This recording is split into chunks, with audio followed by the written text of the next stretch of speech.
Hi, this is Dr. Jose Saldivar with another episode of the Way to College podcast. And the one of the benefits of the podcast has been the opportunity to connect with folks both in my network and out of my network.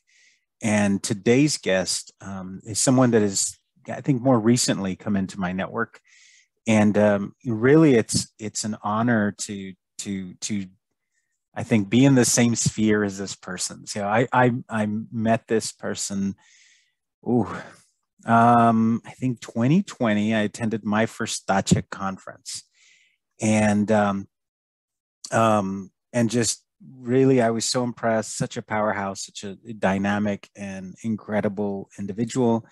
But I don't want to steal her thunder. I'm going to let her introduce herself. So Mayra, why don't you introduce yourself to our audience out there? Sounds good. Well, thank you. I'll send a check in the mail for you. That was so nice. So hello, Mayra Olivares-Urueta, and I am currently executive in residence at the University of North Texas in their higher education program.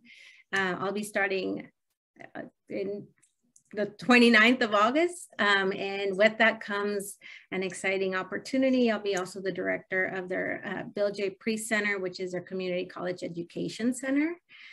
But as you said, Jose, prior to that, I've been involved with Dache, and I have been a community college administrator, most recently at Tarrant County College, and previously, immediately before coming to UNT, I was at TCU teaching. So it's wonderful to be here with you. Thank you so much. Thank you for joining me. Thank you for taking time. I know you've got an incredibly busy schedule, so thank you. So, Mayra, I always ask my guests to think about if you had to go back and identify a moment in your life when you'd say, my educational journey started here, what would that moment be for you? Whoa. Well, thank you for the question, because it really made me have some really good meditating time, especially as I'm thinking about starting the school year. Just good reflection time. I would say my education started, the journey started for me when I realized that, and this is, we're going to go into it, but when I realized that I couldn't rely on other people for my well-being, and that's my physical well-being, Maslow's hierarchy, right? And that for me was when I realized I didn't have a father. My father passed away when I was very young. I wasn't even one yet. And my mom was pregnant with my sister. And once I came to the realization that people can be there in 1 minute and then they cannot be there, right? And what does that mean for you? For you as an individual to survive, to make it? And what does it mean to make it, right? And what is it that you need to do to make it? So I've known from very young that I only had one parent, and that, it wasn't divorced. He wasn't alive and somewhere else. He was just gone. So for me, the messaging was very early about, you got to do school, because school is a sure thing that'll get you security, a roof over your head, a job, hopefully, that you love, and that we have to work hard, right? So learning about working hard came to me also very early. Growing up with my mom, my grandmother lived with us, and so she was able to take care of us, thankfully, while my mother worked. And so we would hear about her working when she was younger, and she had 9 kids, and she was a traveling merchant in Mexico, and she would carry very heavy things to sell in these little towns. And so again, it's like learning about hard work and how much the women in my family had to endure and to do to be able to provide sustenance for their children. My grandmother for my aunts and uncles, my mom, and my mom for us, right? So the key from our family has always been education is going to be the way that you can secure your independence and your well-being and hopefully you get to share that with a partner or people that you love. But if you don't have that, you can still be okay, right? Having, giving yourself the opportunity to become educated, get a degree, and get a job that allows you to eat. That, thank you. It was incredibly powerful. You said early on, you realized, right, when you couldn't rely on anyone else, and so education was going to be the key. Let me ask you, was your mother educated? Yeah, so she loved school, and I love school. I mean, truth be told, I was thrilled. Like, I was thrilled about my kids going to school today because I love the new supplies and straightening out my desk and the new notebooks and all the books, everything. It just gets me so excited. And she also has always loved school. She talked to me a lot about wanting to study abroad when she was younger. She got to do it, not without her brothers kicking and screaming because she's the youngest, right? So she was like, I want to go to England. And this is in Mexico. In the 60s and 70s, she wanted to go to England to study English. And they were like, that's tonta. No, you're not. Well, they used other words, harsher words I will not say here. But essentially, no, she's a girl, she's the youngest, we have to protect her. And why would we ever, why? No, you don't have to do that.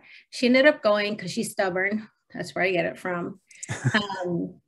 But she always talked about school and how much fun she had at school. She even talked to me about when she would skip class with her. Yeah, I'm like, Mom. Now I'm like, I'm not going to tell my kids those stories. But she would talk to us about, she went to school in Mexico City and got a degree in tourism. So that, she loved that. That's eventually what got her to work at the airport in Mexico City, which is where she met my dad. So yeah, I mean, college led to a lot of great things. Education was hard for her to attain because of some familial resistance. And then my grandmother would talk to us about how much she loved school too. But there was this tiny little school. She was born in 1907, my grandmother. So she died at 99. And she would tell us about, there was one teacher and she did 6th grade 3 different times. Not because she failed.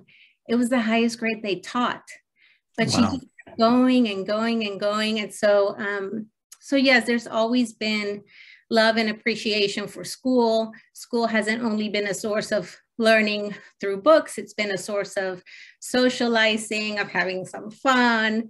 And again, it's led to really great opportunities. Although my mom didn't finish her bachelor's degree, because her degree in Mexico only counted as a technical degree here. And when we moved to the States, she came on a student visa. So she enrolled at San Antonio College. We moved to San Antonio.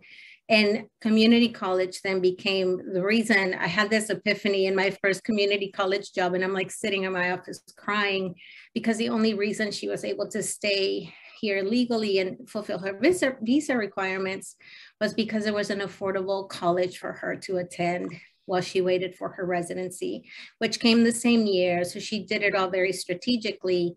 But again, school was an anchor and a saving place for our entire family.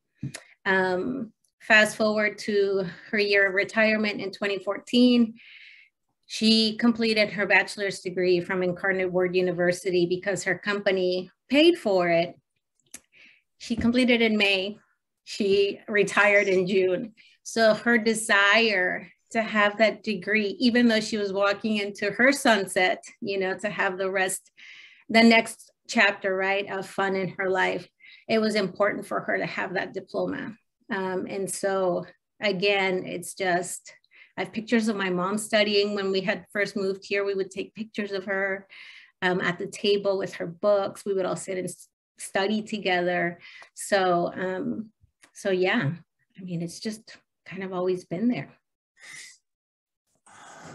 Wow, I love all of the connections, and definitely I can see how, and of course we'll get into this later, I'm sure. Your mother's experiences, I imagine, were incredibly profound on your own, right? Sort of development, but also informing you at the community college level when you're there. Yep. So let me ask you, you come to the States, you're in San Antonio, and as folks transition coming to the States, was that transition difficult for you as an immigrant? Or? It was horrible as a student because as I'm sure you'll be surprised to hear, I was in the honor roll in my class in Mexico. I was in the top 3 students. I was one of the top 3 students in my class. So I've always been that kid. That's just my nature, as you said before the interview. I don't know how you know. I don't know how to slow down. You're absolutely right, but I keep trying.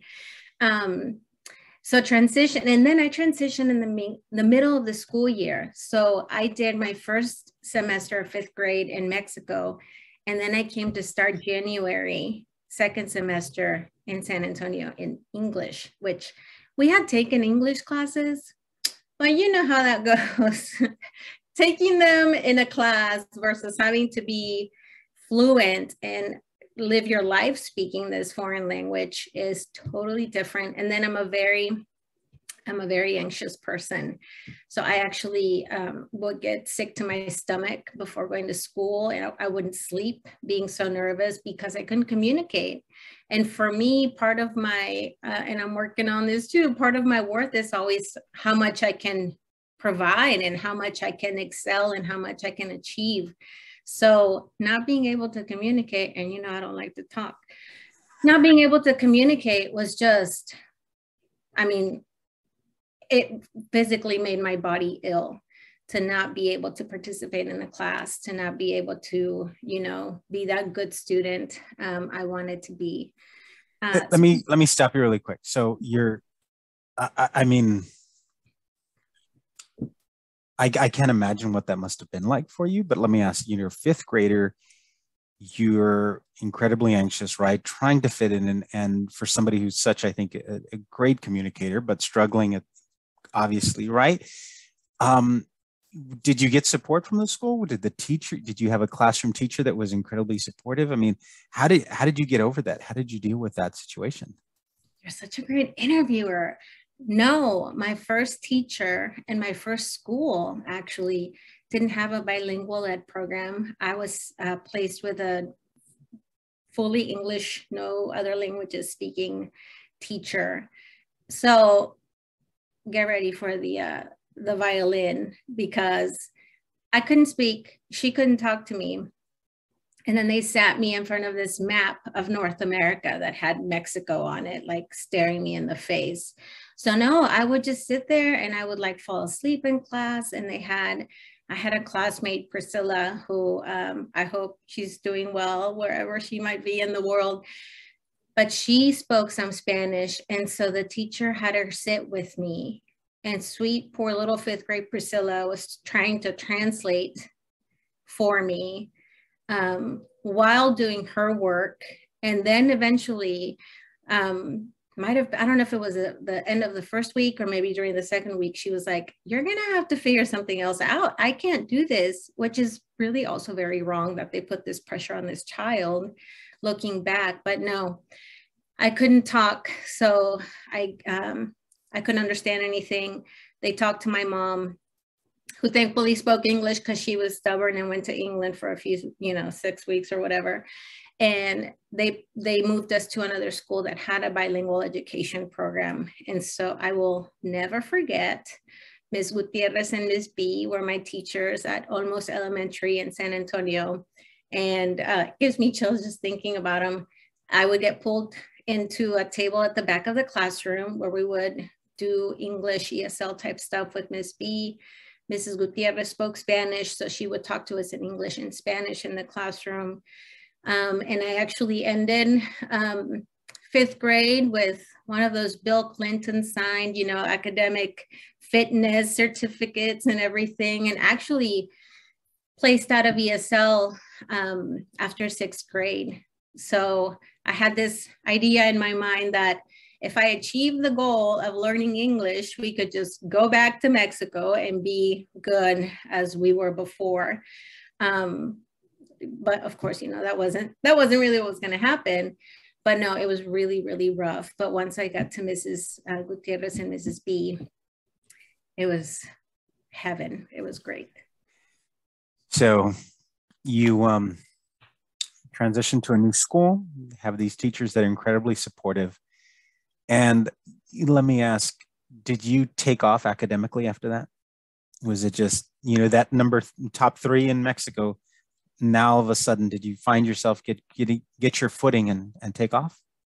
Yes. So they had, when I went to middle school, they had these little cards, right? And it was so funny because it was like a blue card and a gold card. And I don't remember what the other card was, but essentially that was like, oh, they're good. So you got this little card for the 6 weeks and you could cut in line, like at the lunch line, you had benefits that you could get in the front or whatever. And I had those cards pretty consistently. So I am going to say, yeah, actually, now that I'm thinking about it, yeah, Jose, there was an award that they gave in middle school in 8th grade to like the top 8th grader, male and female. And my teachers nominated me and I received that award. So I was like, just crying. My mom was there. It was fantastic. I still have the trophy. And in high school, I wasn't valedictorian or anything like that. But yeah, I was good enough. I think 8th grade, though, that award was pretty fantastic considering I had been, in the States only since the second half of 5th grade. So to win like student of the year, looking back now, I'm like, dang, good job, Mayra. So yeah. So, you've found your footing, you're doing well academically. And, just as you said early on, education was going to be the key. So you knew, all right, I've got to continue down this journey. Mm-hmm. When you started to think about college, did the folks around you, and maybe I'm making a big assumption, but I think, you've kind of laid out clearly, right, the importance of education with your mom and your grandmother, but the folks around you, the folks in your school now, your high school, mm-hmm. Did you get that support in terms of, okay, you're going to go to college, where do you want to go, kinds of things? Not particularly from like the counseling staff. I think, my mom always told me, hang out with the smart kids, hang out with the healthy kids. Like you always want to hang out with those kids. So I was a band nerd and I hung out with a lot of fantastic women now who attended college. And most of my friends actually were a year ahead of me. So through them, I heard about college and them going to visit colleges and all of that. Of course, I'm hearing this my junior year, right? Which is like too late. Like I didn't have to start anything till my first semester of senior year. I will say, I remember being placed in the college track in high school. So mm-hmm. I had that going. And I don't even remember if she placed me or if I had to decide. I think we may have had to decide at home. And yeah, college track was the only track. But I was in an AP classes till like my junior year, senior year. And even at that, it was like just some because, potentially the ESL, mark had something to do with that. But even though I didn't have a lot of conversations with my counselor about that, I did receive like an IBC bank $1,000 scholarship that she nominated me for. I remember talking to her about going to the University of Oklahoma because she told me that a senior from the previous year was there. So, but I think, aside from the scholarship, I was the one to initiate those conversations with my counselor. And to look for like the college fairs and things like that. It wasn't, I wasn't sought out or, people weren't like, come apply, Mm-hmm. Yeah, very loosey-goosey. Let me ask you, there are countless students that come to the States as elementary students, some later, but there are countless students that maybe are interested in college, but feel like, are afraid to speak up or don't know what to ask. What advice would you give somebody who maybe hasn't found their voice or struggling to figure out, who do I talk to? What questions do I ask? And even just mustering up that courage to do so. What advice would you give them? I would tell them that they're worth the fight, that no one else is going to fight for them like they will fight for themselves.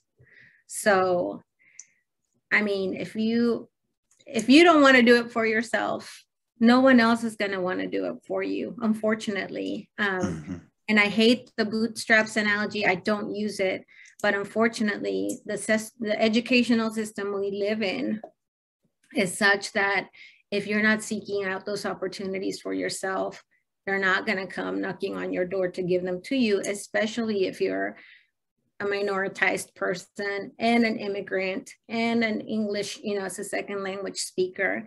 It's like I tell people and a widowed mom and poor, all of these things I had against me. And so it was like, okay, I guess I'll figure out a way.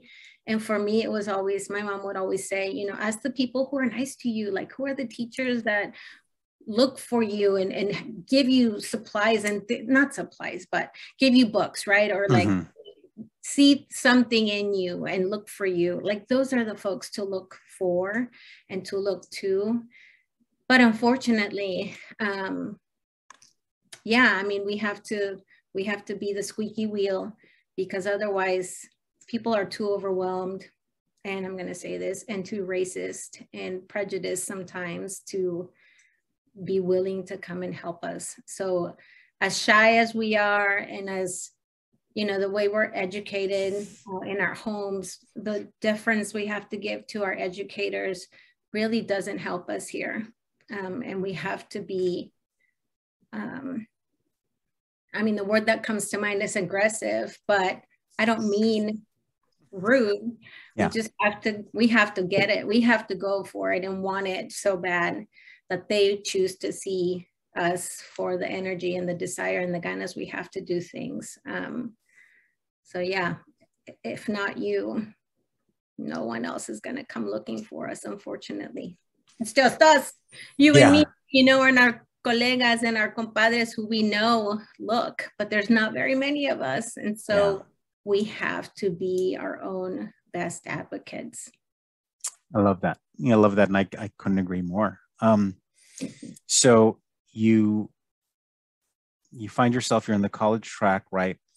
And you mentioned Oklahoma. Mm-hmm. Is that where you ended up going for your undergrad? Yes. Okay. Yeah. And then why Oklahoma of all places? So another story I love to tell, I was not in the top 10% of my graduating class.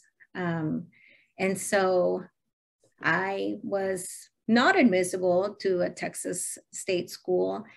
And ironically, I didn't want to start at community college. I didn't want to go to community college because, and unfortunately still, people think of it as 13th grade. I wanted to have the experience outside of San Antonio, and I wanted to be gone. And so I didn't even really consider that. But even though I wasn't in the top 10, I was in the top 25, which meant I was automatically admissible at OU. So I went to a college fair. I saw their view book. It looked amazing. And it looked like Europe. And I wanted to study European studies, and study abroad in Europe. So I was like, this is where I'm going. They have the degree and they have awesome study abroad opportunities. And so it's the only place I applied to because I knew I could get in.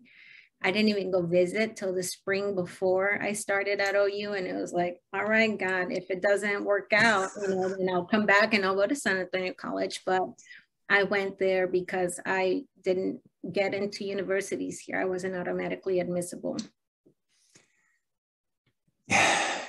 Did anyone else go with you? Any of your friends or any other? No. Nope. I just knew Vaughn Baker. Hey, Vaughn. He was there. He's the guy that my counselor told me about. I knew he was going there, and that's it. And I did reach out to him and I was like, hey man, I'm coming out. He was great, very helpful. He would actually give me rides back home. I didn't have a car while I was in college, and Norman is 8 hours away from San Antonio, and I didn't have money for flights. So yeah, Vaughn was there, but he was the only person I knew. I didn't know, nobody from my grade went to OU.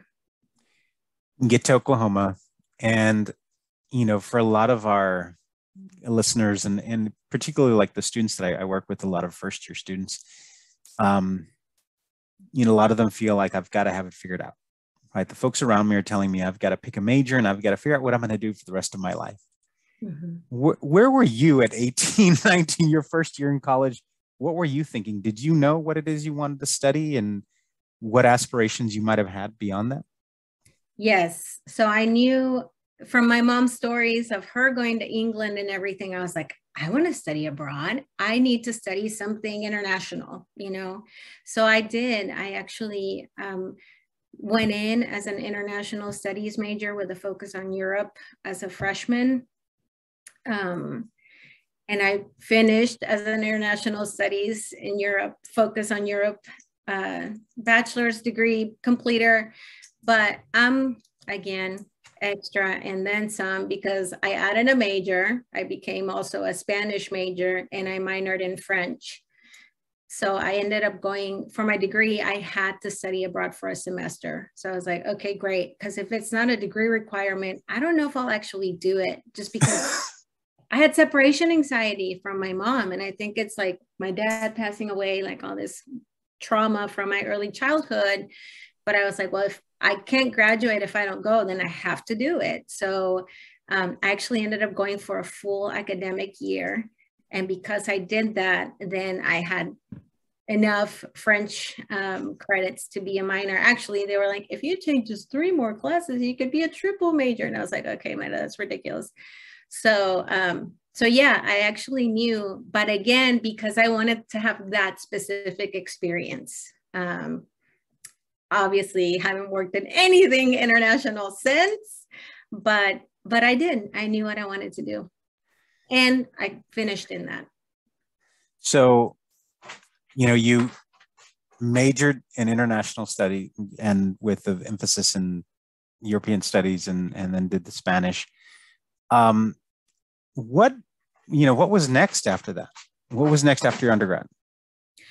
The sad realization that no one wants to hire someone with degrees like the ones that I had, because I went to career fairs at OU, which of course I complained to the career services office because the only job I was offered was at a call center for Dell. And I was like, are you kidding me? I'm paying out-of-state tuition, paying all this money to go abroad, and this is all I get offered. So I was like, all right, let's get back in the game and go and get a master's, because these are not the job opportunities I am seeking after investing all this time and money.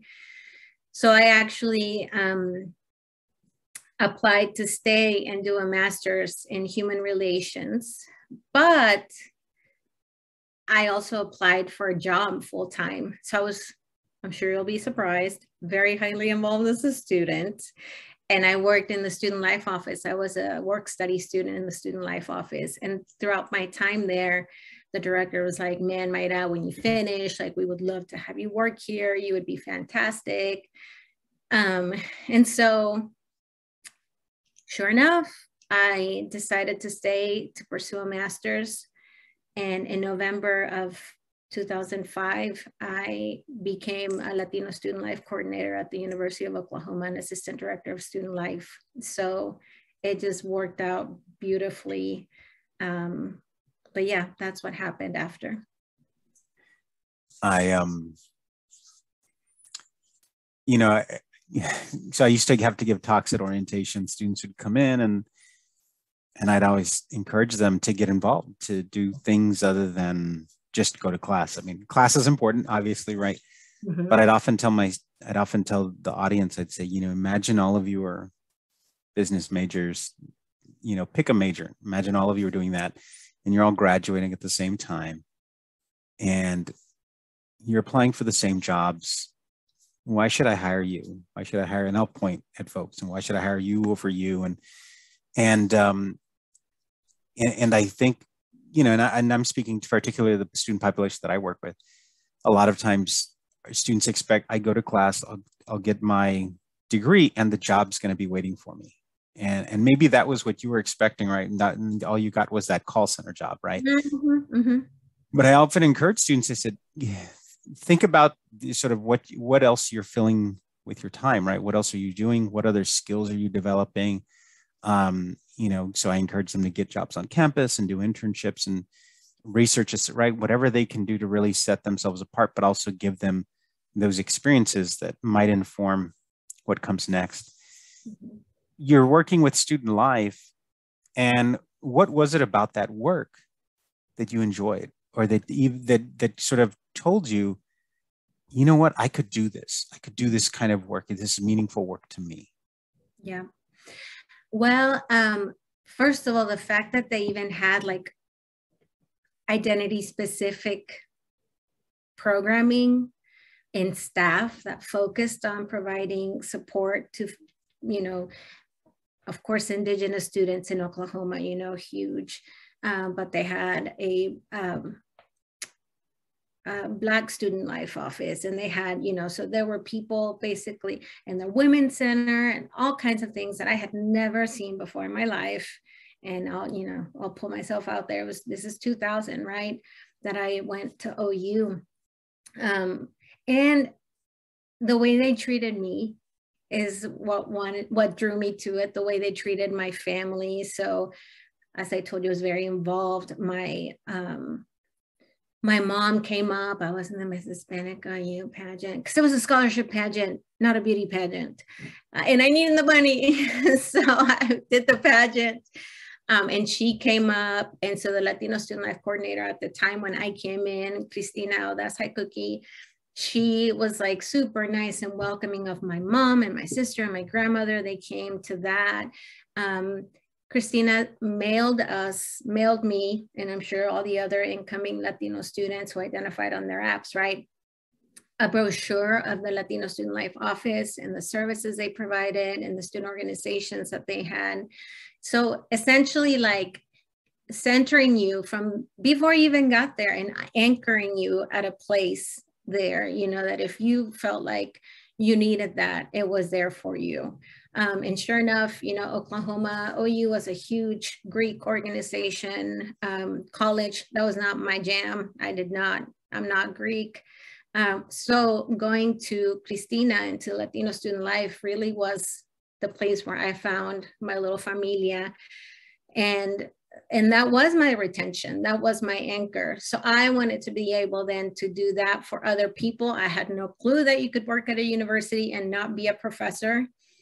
So essentially my going into work study at the Student Life Office was the beginning of what's been a 16, 17 year career in student affairs. But that's why I wanted to do it, because I wanted to help people the way Cristina had welcomed me and all my friends that are still friends of mine now that I connected with through all the services and the student organizations there. Wow. That's a good reason for doing the work.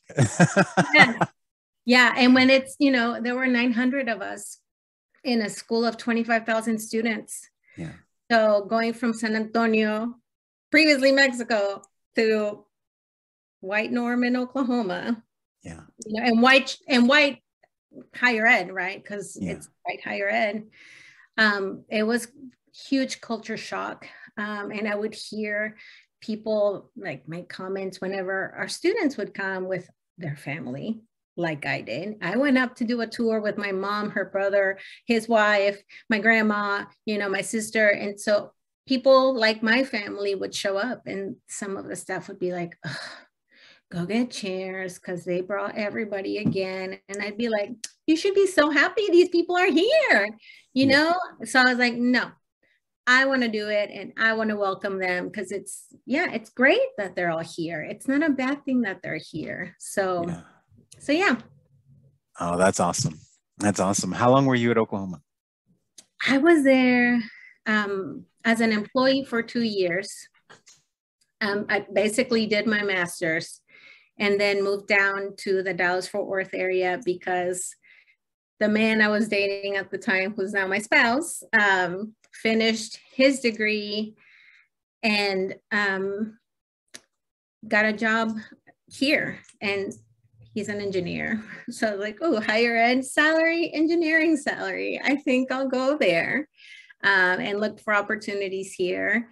And so, yeah, been here since September of 2007. I came and the first job I got when I got here was as director of recruitment and community relations for the School of Health Professions at UT Southwestern Medical Center. So it was completely different going from a state flagship institution to a graduate level health professions program of 300. But wow. It was a job, and I needed a job to be here. So yeah. You've so since then, I mean, even since that position there with UT Southwestern, you've held a couple of different positions. Mm-hmm. And let me ask you, as you've navigated the professional world, what was it that you were looking for with each job? Did each job provide you, was it about moving up the ladder? Was it about promotion? Was it what is it that you think about or were thinking about as you were navigating the professional sphere? So when I completed my bachelor's degree at OU, I knew I wasn't going to go into international anything, maybe international education, but not anything outside of education. And I knew I wanted to be a vice president for student affairs. Being that close to the VP of student affairs at OU, working in student life, I was like, oh my God, he has got the life. Clearly had no background or no I was not privy to all the ugly things, right, that we have to deal with, the more complicated things. But man, he just looked like he was always having a great time. He got to do all these great events. And I was like, I want to do that. That's what I want to do. So I actually left OU knowing that was my professional goal, that I had to get a master's, that I had to get a doctorate. Like I knew it. I just knew. One of those where, I saw the goal and then I worked backwards to see what I needed to have to be competitive as an applicant. So it's actually been about what other learning do I have to do, right? To get myself to the place where I am comfortable with the knowledge to, when the opportunity arises, put in, my name in the hat, right? So it's been strategic every time. I haven't always gone for everything that is available or everything that I'm told about. And, but yeah, I mean, so UT Southwestern was really very pragmatic. I needed to eat before, I had to move here with a job. I wasn't going to move here without a job. So thankfully that came through. That job while I was in it was very difficult for me. That transition was very hard, going from OU, where my friends were, my coworkers were my friends, it was wonderful. And then going to the medical center was just huge transition. But I was there for 5 years. And wow. In retrospect, it was a blessing because that's where I was able to start my doctorate and get a lot of my doctorate done, because they gave me that opportunity. So I was there. And while I was there doing my doctorate, I knew then my next natural step is a community college, because that's where I got to, during my schooling is when I got to learn about community college and the people who are at community college, right? Like not even thinking about my mom and our connection there to the community college yet. But I tell people it's like the Little Mermaid. I wanted to be where my people were. So from UT Southwestern, I knew community college was my next jumping landing spot. And I applied to jobs for years. Wow. Yeah. Before I was able to get into any of the community colleges in the Dallas-Fort Worth area. And there's a lot. So I think it wasn't until I was close to my dissertation that people finally were like, oh, okay, like she looks interesting. Because before that, nothing. But yeah, that was the goal.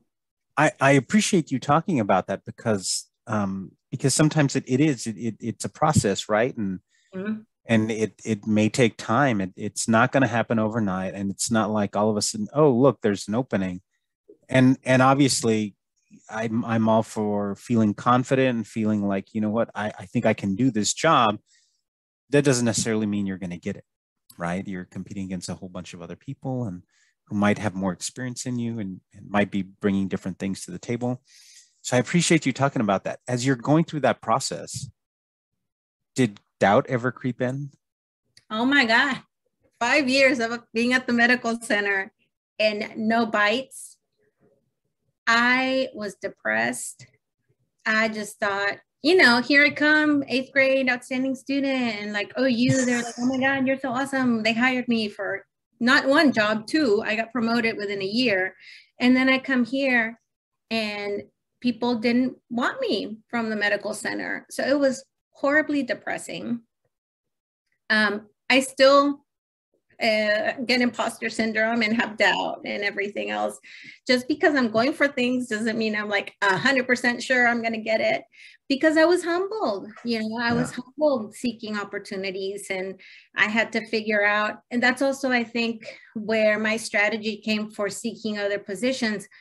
I was throwing the hook out to see if anybody caught, because there were times I was so out of place at the medical center that I was like, anywhere, just some place, take me. And that was not right either.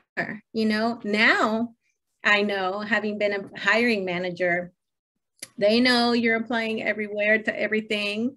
And that's not a good look either, right? So I had to stop and kind of gather myself and focus on my school, right? Focus on the things that I knew were positive things, and not so much on the, I want to get out of here. And if my UT Southwestern people hear this, y'all know how I feel. You help me so much. And I still actually talked to one of my previous supervisors there. Hi, Ken. But yeah, it was all the emotions and all the rejection. I've had it. What advice would you give somebody who's, you know, I think maybe experiences early success and then they're looking to transition and to move up or you know, for growth, but they're not getting any bites. Nobody's looking at them, and they're going a while and haven't heard anything. What advice would you give them? I would say, first of all, stop. Give yourself the opportunity to really think about what you're doing and why you're doing it. Are you running away from something, or are you running towards something? And then how is that, and how are you and your values as a professional and as a person reflected in those cover letters? How are you presenting yourself? Because I think sometimes people, and I did this, you're like, oh, I'm so great. Wrongly thought, right? But again, like, I had such great experiences that I was like, of course it's going to happen. Girl, sit down. My cover letters were super generic. Nobody's going to want that. Of course, nobody's going to want that. So I stopped doing that. I started to see and seek out people who were advancing, and hey, can I see your cover letter? You know, and seeking their insights. And doing, you know, really focusing on providing excellent documents when I was applying. And I think I got the job. When I finally got to leave, my whole heart was in my cover letter. Like, I was so much more knowledgeable about why I had chosen to, on top of working full-time, be a full-time doctoral student, right? Like, you really gotta want that. And so really getting to my why, and then being able to translate that into my cover letters and show that in my CV and everything, that's when things started to roll. And that's when it got better. It wasn't transactional. It wasn't transactional anymore. It wasn't generic anymore.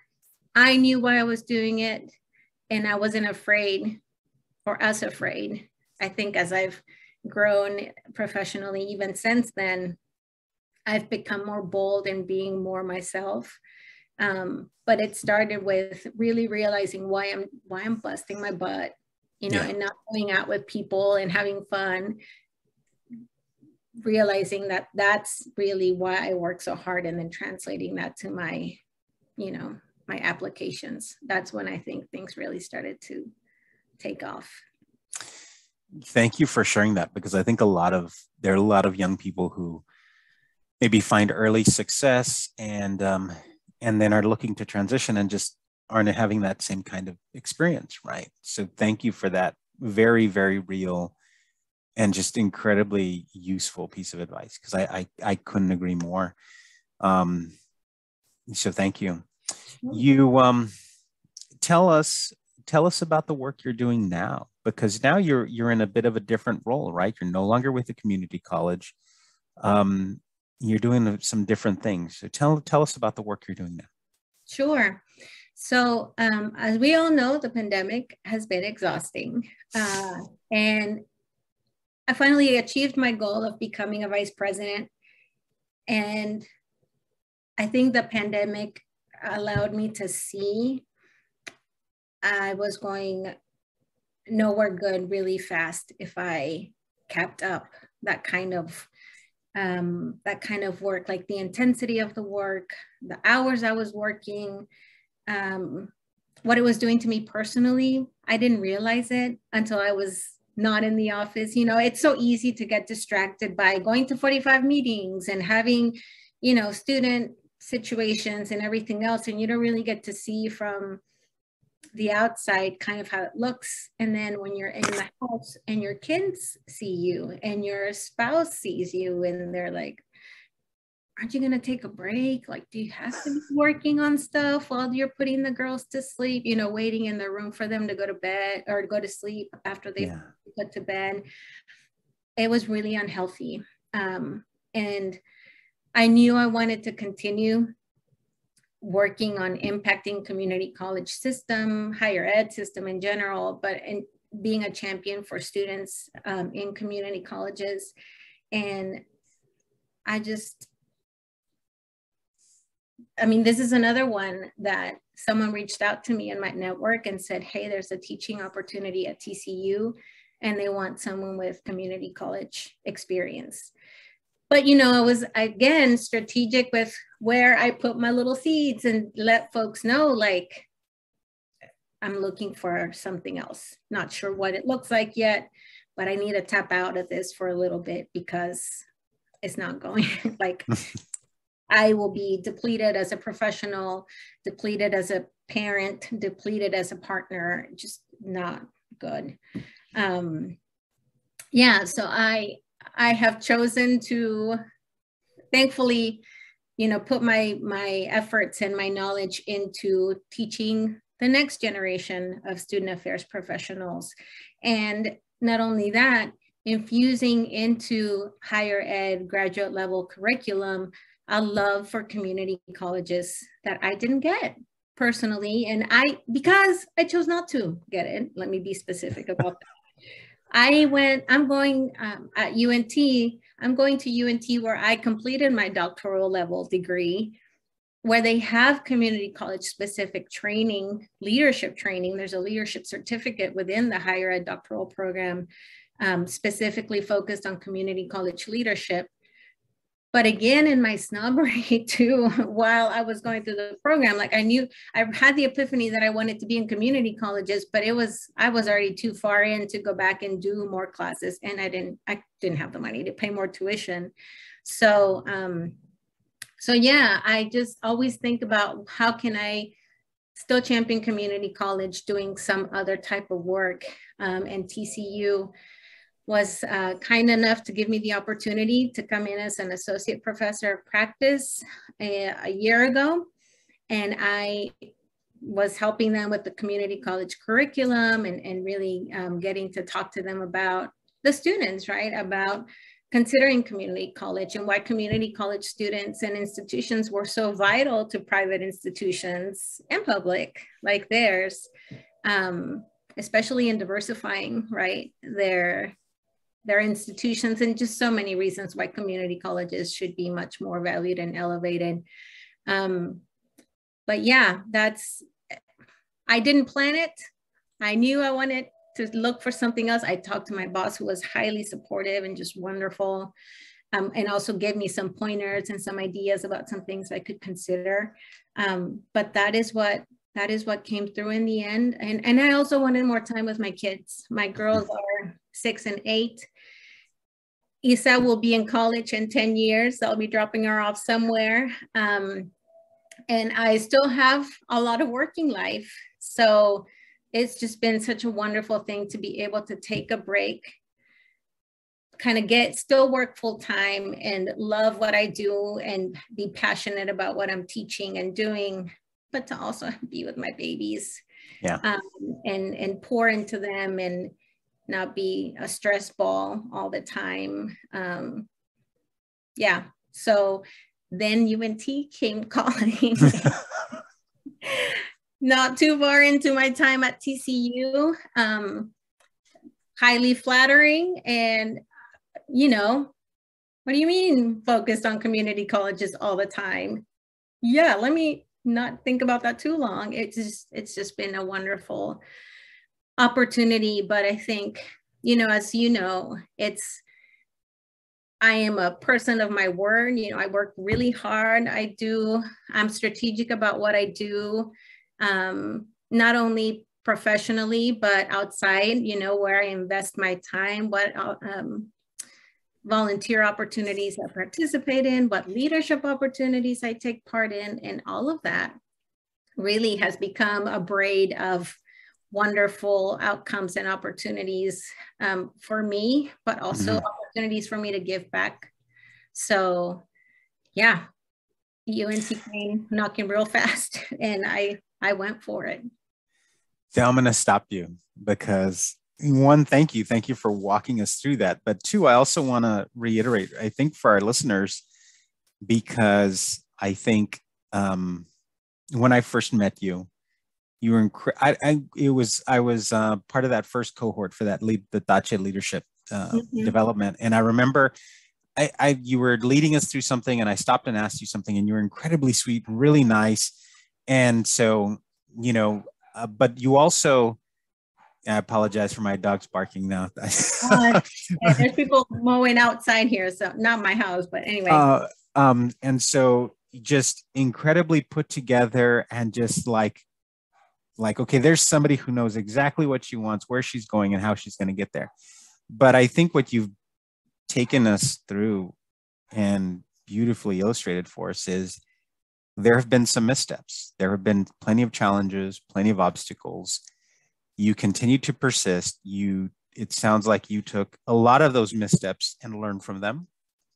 And they have been incredibly important in guiding and informing what comes next.